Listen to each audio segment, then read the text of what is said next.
Hey, how are you? Good morning. Thursday.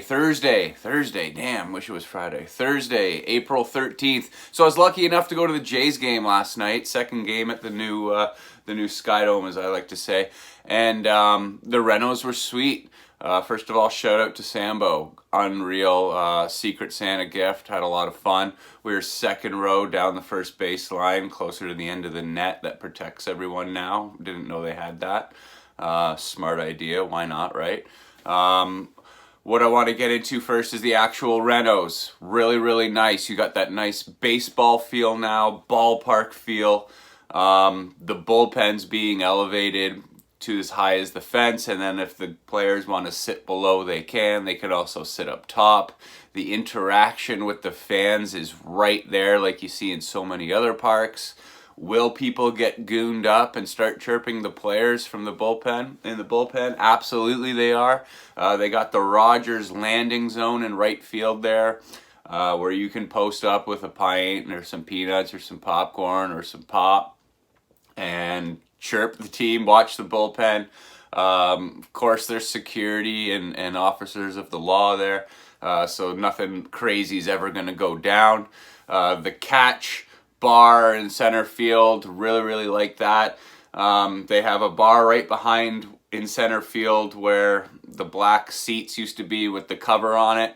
That's just a wall, so you'll see in center field just a blue dark for the batters to see the ball. Right behind there is like a seating area and the whole bar scene. In right center field, there's another bar area. I don't know if that's the 40 deck or if that thing still exists, whatever. But everything is a lot more convenient, whether you're getting food or you're getting beers or whatever. It just seems like there's little kiosks everywhere for everything, and you're not standing in line very long. They have the tap in, tap out thing or whatever with a card. You can go in the one way like you see in college. You go in the one way, grab whatever you want, come out the other, scan your items, or there's somebody there, boom, you're done, you pay. Really like that. We walked up to everything that we needed to get and just got it. So it's going to be faster, and they need things like that, right, for the speed of the game. So that's a good segue here into some pitch clock talk. Absolutely fantastic. Love it. I mean, you've seen it online where an entire inning has been played before a single batter has been pitched to in a game, in an inning. It's really great. I love it. Keeps the game going really fast. Anything more about the venue? Yeah, so the wall looks really cool. It's got the different dimensions. We saw Kiermaier almost catch another one last night in center field. That portion of the outfield is lower. The fence is lower. Other parts are higher. You've got those areas now in the second level, I guess you call them, where it sticks out a lot farther, where you're almost right at the fence line. And people can post up there. It's not seating, it's standing.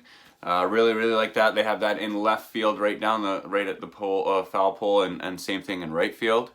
All around, just a really cool atmosphere. The dome was open. The roof was open, the earliest it's ever been open in history, I believe.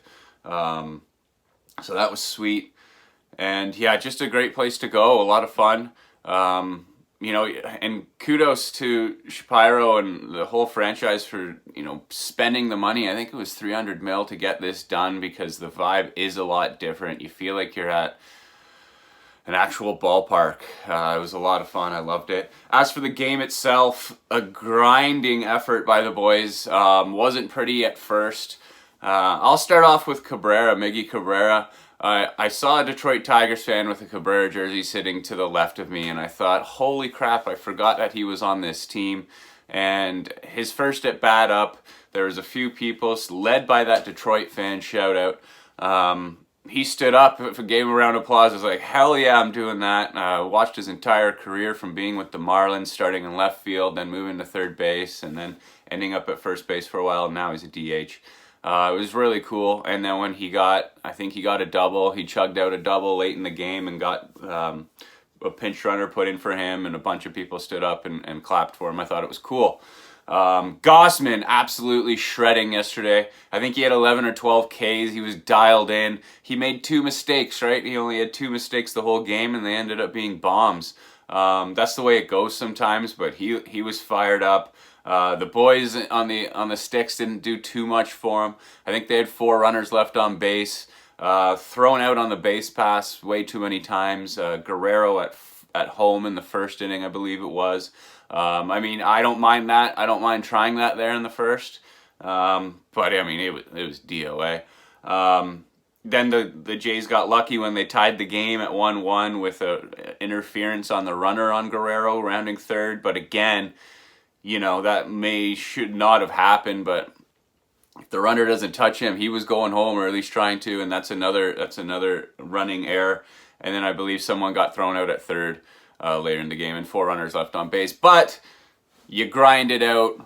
The pitcher for Detroit in the ninth, Wingentry or whatever his name was, reminded me of a start I had against Anne Arundel in college where I couldn't hit the broadside of a barn. I walked a small village. I couldn't throw a strike. That was him. Looked over at Abby and I could tell she was going to say it. I looked over and she said, "I feel really bad for him." And yeah, it was tough. The guy couldn't get anything done. Jays tie it up. And then the extra inning rule with a guy starting on second base. I love it. I think it is perfect.